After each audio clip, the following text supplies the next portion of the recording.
Le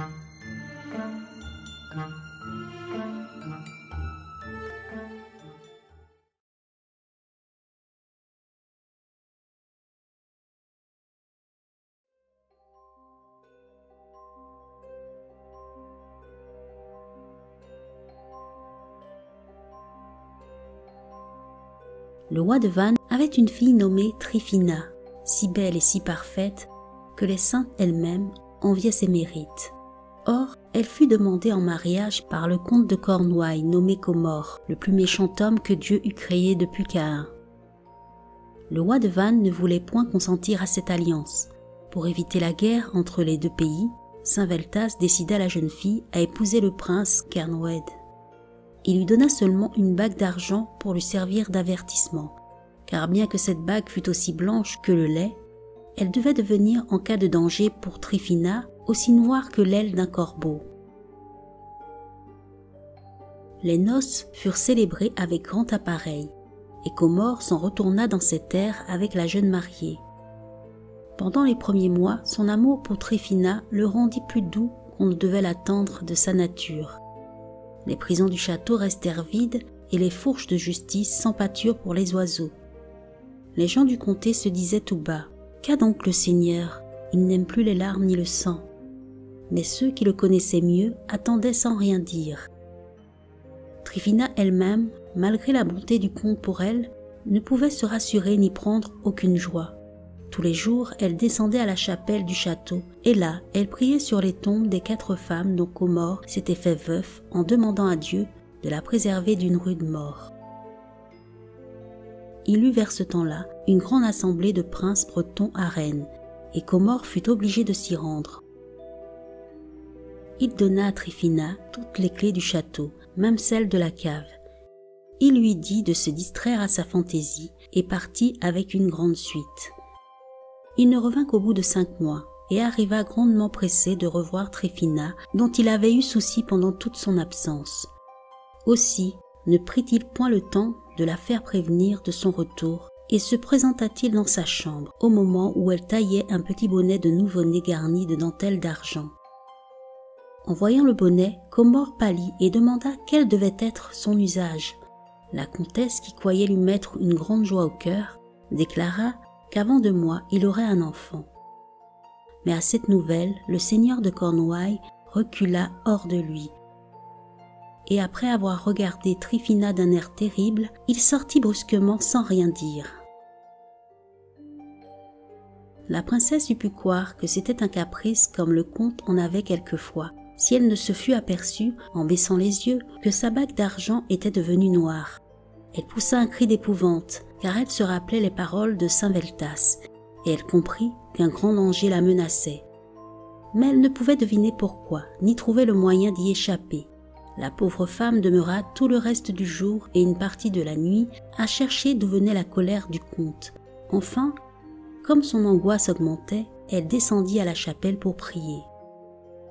Mais voilà qu'après avoir fini son chapelet, et lorsqu'elle se levait pour partir, minuit sonna à l'horloge. Au même instant, elle vit les 4 tombes des 4 femmes de Comorre s'ouvrir lentement, et celles-ci en sortirent couvertes de leurs draps mortuaires. Tryphina voulut fuir, mais les fantômes s'écrièrent : « Prends garde, pauvre perdu, Comorre t'attend pour te tuer. Que lui ai-je fait pour qu'il veuille ma mort ? Tu l'as averti que dans 2 mois tu serais nourrice, et il sait, grâce à l'esprit du mal, que son premier enfant le tuera. Voilà pourquoi il nous a ôté la vie quand il l'a appris de nous ce qu'il vient d'apprendre de toi. Seigneur, se peut-il que je sois tombée dans des mains si cruelles ? S'écria Tryphina en pleurant. S'il en est ainsi, quel espoir me reste-t-il, et que puis-je faire ?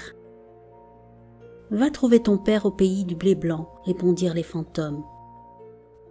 Comment faire, reprit la comtesse, le chien géant de Comorre garde la cour. Donne-lui ce poison qui m'a tuée, dit la première morte. Et par quel moyen descendre au bas de la haute muraille, demanda la jeune femme. Sers-toi de cette corde qui m'a étranglée, répondit la seconde morte. Mais qui me dirigera dans la nuit, reprit la princesse. cette flamme qui m'a brûlée, répliqua la troisième morte. « Et comment faire un aussi long chemin ?» dit encore Tryphina. « Prends ce bâton qui a brisé mon front, acheva la dernière morte. » La femme de Comore prit le bâton, la flamme, la corde, le poison. Elle fit taire le chien, elle descendit la haute muraille, elle vit clair dans la nuit, et elle prit la route de Vannes où demeurait son père. Comore, qui ne la trouva pas le lendemain en se réveillant, envoya son page dans toutes les chambres pour la chercher, mais le page revint dire que Tryphina n'était plus au château. Alors le comte monta à la tour du milieu et regarda aux quatre vents. Du côté de la demi-nuit, il vit un corbeau qui croassait. Du côté du lever du soleil, une hirondelle qui volait. Du côté du milieu du jour, un goéland qui planait. Et du côté du jour couchant, une tourterelle qui fuyait. Il s'écria aussitôt que Tryphina était dans cette direction. Et ayant fait sceller son cheval, il se mit à sa poursuite. Pendant ce temps, Tryphina, poussée par la peur, avait toujours marché. Elle arriva à l'une des maisons de campagne de son père, près d'un édifice soutenu par des colonnes et entouré de fleurs. Mais le roi de Vannes venait d'en partir et tout était désert. La pauvre fugitive, brisée par la fatigue, s'assit sur une pierre et penchant la tête sur un de ses bras, elle s'endormit. Elle resta plusieurs heures à la même place sans pouvoir se relever et finit par mettre au monde un enfant merveilleusement beau qui plus tard fut appelé Saint-Trévère. Saint-Trévé. Comme elle le tenait dans ses bras, pleurant moitié de bonheur, moitié de tristesse, elle aperçut un faucon qui portait un collier d'or. Il était perché sur un arbre voisin, et elle reconnut le faucon de son père, le roi du pays où vient le blé blanc. Elle appela bien vite par son nom l'oiseau qui descendit sur ses genoux, et elle lui présenta la bague d'avertissement donnée par Saint Veltas en lui disant « Faucon, vole vers mon père et porte-lui cet anneau. Quand il le verra, il comprendra que je cours quelque grand danger. Il ordonnera à ses soldats de monter à cheval et tu les conduiras ici pour me sauver. »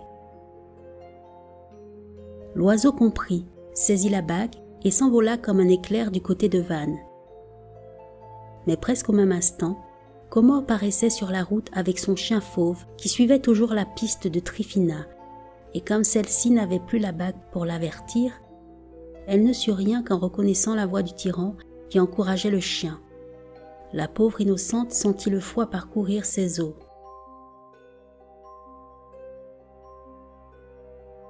Elle n'eut que le temps d'envelopper le nouveau-né dans son manteau pour le cacher au creux d'un arbre, et Comore parut sur son cheval barbu à l'entrée de la clairière. En voyant Tryphina, il poussa un cri pareil à celui des bêtes fauves, s'élança vers la malheureuse qui était tombée à genoux, et d'un seul coup, de son couteau à tuer, il lui détacha la tête des épaules.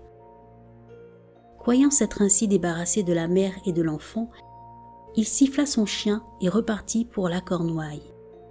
Mais le faucon était arrivé à la cour du roi de Vannes, qui dînait avec Saint Veltas. Il vola vers la table et laissa tomber l'anneau d'argent dans la coupe de son maître.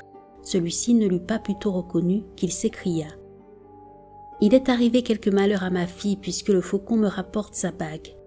Qu'on sangle vite les chevaux et que Veltas nous accompagne, car j'ai peur que nous n'ayons bientôt besoin de son secours. » Les serviteurs obéirent promptement et le roi partit avec le saint et une troupe nombreuse. Ils allaient tous au galop de leurs chevaux, suivant le vol du faucon qui les conduisit à la clairière, où ils trouvèrent Tryphina morte et son enfant vivant. Le roi se jeta au bas de son cheval en poussant des cris à faire pleurer les chênes. Mais Saint Veltas lui imposa le silence. « Taisez-vous, dit-il, et priez Dieu avec moi, il peut encore tout réparer. » À ces mots, il se mit à genoux avec tous ceux qui se trouvaient présents, et après avoir adressé une prière fervente au ciel, il dit au cadavre « Lève-toi !» Le cadavre obéit. « Prends ta tête et ton enfant, ajouta le saint, et suis-nous au château de Comore. » La morte fit ce qui lui était ordonné. Alors la troupe épouvantée remonta à cheval et fit force d'éperon vers la Cornouaille. Mais quelque rapide que fût sa course, La femme décapitée se trouvait toujours en avant, tenant son fils sur le bras gauche et sur le bras droit sa tête pâle.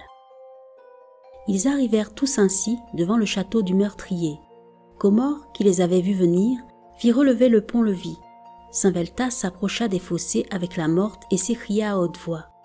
« Comte de Cournoil, je te ramène ta femme telle que ta méchanceté l'a faite, et ton enfant tel que Dieu te l'a donné. Veux-tu les recevoir sous ton toit ?» Comore garda le silence. Saint-Veltas répéta les mêmes paroles une seconde fois, puis une troisième, et comme aucune voix ne répondait, il prit le nouveau-né sur le bras de la morte et le posa à terre. Alors on vit une merveille qui prouvait la toute-puissance de Dieu, car l'enfant marcha seul, librement, jusqu'au bord du fossé.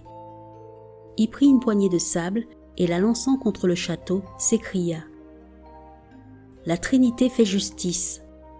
Au même instant, les tours s'ébranlèrent avec un grand fracas.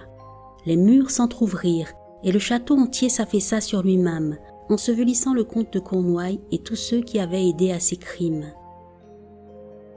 Saint-Veltas replaça ensuite la tête de Tryphina sur ses épaules, lui imposa les mains, et la sainte femme revint à la vie, au grand contentement du roi de Vannes et de tous ceux qui étaient présents.